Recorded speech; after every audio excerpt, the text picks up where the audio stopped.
안녕하십니까, 소아청소년과 전문의 표준현입니다. 오늘은 알레르기 질환에 대해서 말씀드리도록 하겠습니다.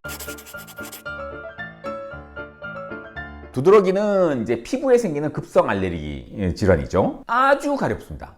두드러기는 정말 피부를 벅벅 긁어서 피가 날 정도로 긁어야 되는 그런 아주 가려운, 그리고 생겼다 들어갔다 해요. 다른 피부염하고 달리 얘는 뿔룩하게 여기 생겼다가 또 들어갔다가 또 다른 데 생겼다가 이렇게 하는 그런 알레르기성 발진입니다. 아마 살면서 두드러기 한 번씩 경험해 보지 않은 사람은 없을 거예요. 아주 흔한 그런 알레르기성 질환이죠. 그래서 빨갛게 이제 부어오른 혹처럼 튀어나오죠. 피부 위에 튀어나오고, 보통 개별 병변들은 24시간 이내에 해결이 됩니다. 그러니까 한 군데에 이렇게 오래 있는 게 아니라 24시간 안에 여기서는 사라지고 딴 데 올라오죠. 여기저기 이렇게 뿔룩뿔룩 올라오는 게 특징이고, 24시간 이상 똑같은 곳에 발진이 그냥 계속 있다. 그러면 두드러기가 아니고 다른 병일 가능성이 있습니다. 두드러기만 생기면은 음식 탓을 하시는 분들이 있어요. 두드러기로 이제 치료하겠다고 병원에 오셔서 어제 뭘 먹었는데 늘 먹던 음식이고 음식 얘기부터 먼저 하세요. 근데 사실은 두드러기를 일으키는 원인 중에서 음식인 경우가 많지가 않아요. 한 30%도 안 됩니다. 가장 흔한 거는 바이러스 감염입니다. 감기라든지 같은 그런 호흡기 바이러스 감염일 수도 있고, 다른 이제 바이러스 감염이 됐을 때도 두드러기가 잘 생겨요. 그래서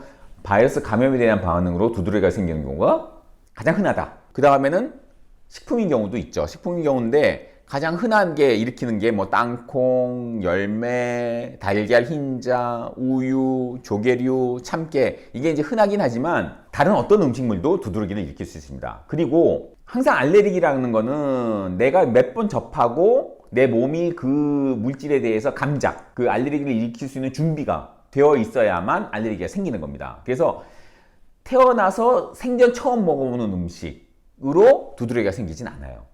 늘 먹던 음식으로 생기기 때문에 그 음식이 잘못된 게 아니라 내 몸이 갑자기 반응을 하는 거라서 음식이 원인인 경우에도 어떤 음식이 원인인 경우인지 알기가 굉장히 어렵죠. 그리고 이제 일반 의약품들 있잖아요. 그냥 약국에서 그냥 처방전 없이 살 수 있거나 아니면 편의점에서 살 수 있는 그런 약들, 해열제라든지 그런 약들에서도 두드러기를 생길 수가 있습니다. 그리고 벌이나 곤충에 물려가지고 생기는 두드러기도 있죠. 우리나라에서는 가장 흔한 게 모기죠. 모기한테 물려가지고 두드러기 생기는 경우가 무지무지하게 많습니다. 그래서 여름에는 사실 모기 알레르기 때문에 두드러기 생겨가지고 오시는 분들이 꽤 많죠. 그리고 급성 두드러기의 반 정도는 원인을 알 수가 없어요. 그러니까 원인을 찾기 위해서 너무 고민할 필요가 없다. 이 급성 두드러기는 대개 이제 약 먹고 그냥 치료하면 끝나기 때문에 원인 때문에 너무 고민하실 필요가 없다라는 말씀을 드립니다. 두드러기가 나면은 이게 왜 생겼을까를 고민하시는 분들이 너무 많아서 제가 다시 한번 당부를 드립니다. 원인 때문에 너무 고민하지 마시라는 말씀을 드립니다. 그리고 이 두드러기가 보통 이제 치료를 하면은 며칠이면은 좋아지고, 오래 가는 두드러기도 2주 이상 가는 경우는 거의 없거든요.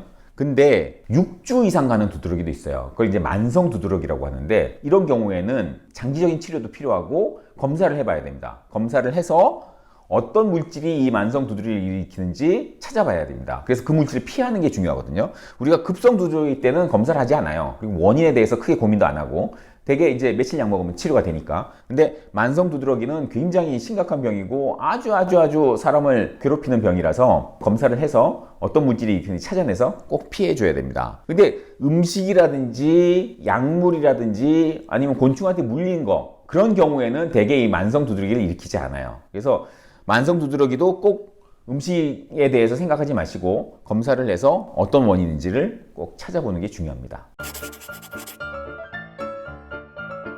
대개는 이제 먹는 항히스타민제를 쓰게 되죠. 그래서 며칠 정도 먹으면 좋아지는데, 약을 먹으면 금방 들어가요, 두드러기가. 근데 한 번만 먹어도 두드러기가 이제 들어가거든요. 들어갔다고 약을 또 끊어요.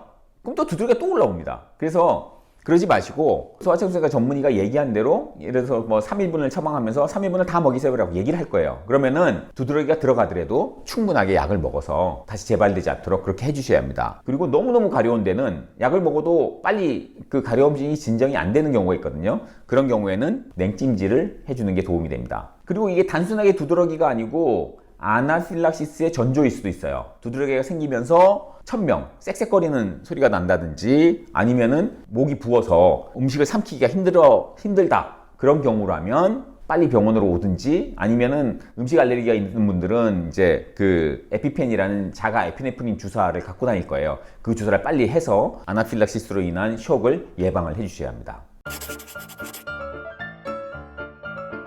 병원에 가면은 이제 물어볼 거예요. 예를 들어서 음식으로 인한 두드러기인지를 알아보기 위해서 어떤 특정한 음식을 먹은 지 얼마 만에 생겼느냐, 약을 먹은 건 없냐, 장염이라든지 다른 이제 바이러스로 인한 다른 병이 없었는지, 음식을 먹은 다음에 조금 낫다가 바로 들어갔는지, 아니면은 계속 이제 재발돼서 나타났는지, 이런 걸 이제 물어보게 되죠.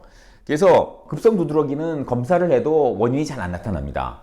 이거 두드러기 원인을 알고 싶어요 라고 얘기를 해도 검사를 잘 안 해주죠, 병원에서. 왜냐하면 검사를 해도 급성 두드러기는 원인이 잘 안 나와요. 그러니까 검사의 의미가 없어요. 괜히 피만 뽑고 비용만 낭비하게 되는 거죠. 그래서 검사를 잘 안 하고, 그래서 급성 두드러기가 생기기 전에 어떤 상황이었는지가 더 중요해요. 그게 검사하는 것보다 더 정확하게 두드러기의 원인을 진단할 수 있습니다.